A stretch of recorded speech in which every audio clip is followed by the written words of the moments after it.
नमस्कार दोस्तों, मेरा नाम है आशुतोष मांडके और आप देखना शुरू कर चुके हैं डायनामिक इम्पल्शन।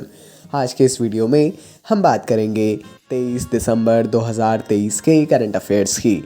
और अब जब आपने वीडियो के थंबनेल पर क्लिक करते हुए वीडियो देखने की शुरुआत कर ही दी है तो अंत तक ही जुड़े रहिएगा हमारे साथ, क्योंकि आप सभी लोग जानते हैं कि ज्ञान को कभी भी अधूरा नहीं छोड़ना चाहिए। इसी बात के साथ शुरू करते हैं वीडियो को बिना किसी रुकावट के।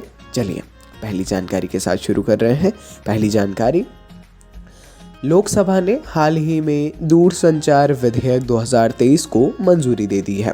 यह एक महत्वपूर्ण कानून है जो सरकार को राष्ट्रीय सुरक्षा के हित में अस्थायी रूप से दूरसंचार सेवाओं का नियंत्रण लेने का अधिकार देता है। ध्यान दीजिएगा, ये दूरसंचार विधेयक 2023 जो है ये ऐसा एक विधेयक है जो सरकार को राष्ट्रीय सुरक्षा के हित में अस्थायी रूप से दूरसंचार सेवाओं को नियंत्रित कर सकती है सरकार, है ना, अस्थायी रूप से, टेम्परेरीली। एक संक्षिप्त बहस के बाद ध्वनि मत से पारित विधेयक उपग्रह स्पेक्ट्रम के आवंटन को भी संबोधित करता है, ध्यान दीजिएगा, और सार्वजनिक आपात स्थिति के दौरान या सार्वजनिक सुरक्षा के हित में दूरसंचार नेटवर्क पर कब्जा करने का सरकारी अधिकार देता है। ठीक है, आगे बढ़ते हैं। खान मंत्रालय ने national geo science data repository जो है पोर्टल लॉन्च किया है। ये जो ऐसा एक पोर्टल है, ये भारतीय भूवैज्ञानिक सर्वेक्षण और Bhaskaracharya institute of space applications and geo informatics के नेतृत्व में यह पहल महत्वपूर्ण भूविज्ञान डेटा तक पहुंच में क्रांतिकारी बदलाव लाने के लिए तैयार है। खान मंत्रालय के द्वारा ये एक ऐसा national geo science data repository, ऐसा एक पोर्टल लॉन्च किया गया है ना, जिसके अंतर्गत में जो है इस मंत्रालय के अंतर्गत आने वाली जो खदानों से जुड़ी हुई भूविज्ञान का डेटा है उसके लिए ये महत्वपूर्ण एक भूमिका निभाएगा। आगे बढ़ते हैं।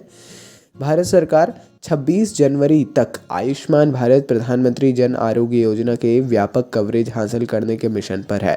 26 जनवरी तक भारत सरकार के द्वारा यह लक्ष्य रखा गया है कि 26 जनवरी तक जो है इसमें और भी ज़्यादा कुछ किया जा सके, है ना, कुछ क्या किया जा सके। इसमें एक बड़ा उपक्रम है जिसमें 270 मिलियन अतिरिक्त व्यक्तियों को अपनी प्रमुख स्वास्थ्य योजना में शामिल करना शामिल है।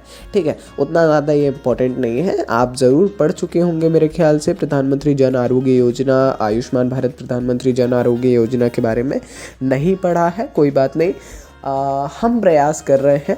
देखिए, सबसे पहले तो अलग अलग योजनाओं की जानकारी देने का प्रयास किया जा रहा है हमारी तरफ से, जिससे शुरुआत की थी, है ना, ज़रूर इस पे बनाएंगे। आगे बढ़ते हैं। दो प्रमुख भारतीय राज्यों राजस्थान और आंध्र प्रदेश ने सौर पार्क और अल्ट्रा मेगा सौर ऊर्जा परियोजना का विकास योजना के तहत उच्च क्षमताओं को तैनात करने में महत्वपूर्ण प्रगति की है ना। राजस्थान और आंध्र प्रदेश ने, एक होता है सौर पार्क अल्ट्रा मेगा सौर ऊर्जा परियोजनाओं के विकास के आधार पर जो है रैंकिंग होती है, उसमें राजस्थान और आंध्र प्रदेश ने जो है शीर्ष स्थान हासिल किए हैं। ठीक है, ये जो रैंकिंग है इसके नाम से समझ सकते हैं, सौर ऊर्जा पर आधारित है पूरी। ये जो रिन्यूएबल रिसोर्सेज हैं, एनर्जी रिसोर्सेज हैं, उसमें भी सोलर एनर्जी रिसोर्सेज हैं, उस पर ये पूरी बेस्ड है, इसके नाम से इजीली समझा जा सकता है।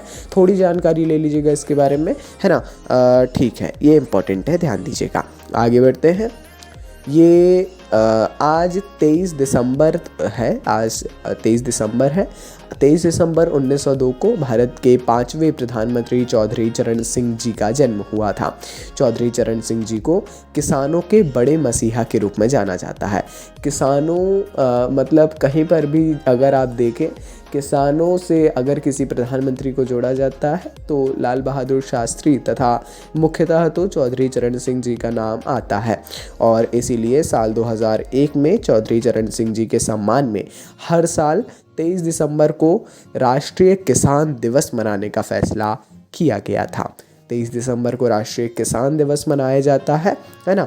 ये अत्यंत गौरव का विषय है। आज चौधरी चरण सिंह जी की जयंती भी है। 1902 में इनका जन्म हुआ था आज ही के दिन, और उन्हीं में उसी के लिए 2001 से राष्ट्रीय किसान दिवस इस दिन मनाया जा रहा है।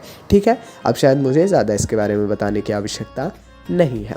हाँ, मैं मानता हूँ आज की इस वीडियो में ज़्यादा जानकारियाँ नहीं थी। हम आपका टाइम बिल्कुल भी वेस्ट नहीं करना चाहते थे। बाकी अपन मिलते हैं ऐसी ढेर सारी जानकारियों के साथ अगले वीडियो में। सपोर्ट करते रहिए, है ना। कुछ भी कन्फ्यूज़न हो कमेंट सेक्शन में पूछिए। नमस्कार, डायनामिक इम्पल्शन।